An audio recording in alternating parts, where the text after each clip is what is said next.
ADR এটা অৰেলো আছে এটা পোষ্টৰ বিপৰীতে দুজন পাস কৰিব গতিকে তাৰ পিছত তেওঁলোকৰ এটা মৌখিক পৰীক্ষাও আছে স্কিলও আছে গতিকে গুটেই প্ৰক্ৰিয়াটো কৰোতে আমি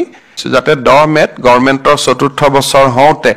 আমি 30-35 হাজাৰ আৰু চাকৰি দিব পাৰো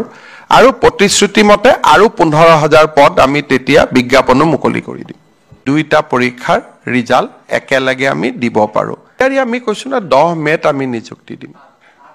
তাৰ আগত আমি নকৰুৱে আমাৰ আৰু প্ৰতিশ্ৰুতি মতে আৰু 15,000 পদ আমি তেতিয়া বিজ্ঞাপনো মুকলি কৰি দিম নতুন ডিআৰি পৰীক্ষাৰ ফলাফল সমূহ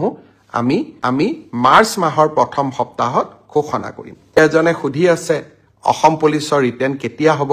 মই ভাবো যে ফেব্ৰুৱাৰী মাহ নহলে মাৰ্চৰ প্ৰথম ভাগতে আমি অসম পুলিচৰ কনিষ্টেবল সকলৰ পৰীক্ষাৰ ৰিটেন টেষ্টৰ কাম আমি টিচাৰ আৰু পোষ্ট গ্ৰেজুৱেট টিচাৰ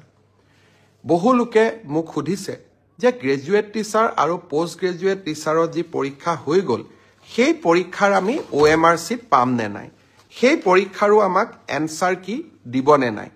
বা এনসাৰ কিট থকা প্ৰশ্নৰ উত্তৰবিলাকক আমি প্ৰত্যাহ্বান জনাব পাৰিম নে আমি নোৱাৰো মই অত্যন্ত বিনম্ৰতাৰে সৈতে কম হাই স্কুলৰ যি গ্ৰেজুৱেট আৰু উচ্চতৰ মাধ্যমিক বিদ্যালয়ৰ যি পোষ্ট গ্ৰেজুৱেট টিচাৰ 7,000 পদৰ বাবে যি পৰীক্ষা হৈ গ'ল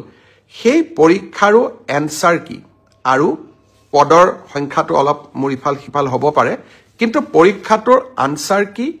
আৰু OMR চিটসমূহ পৰীক্ষাৰ্থীসকলে যাতে পায়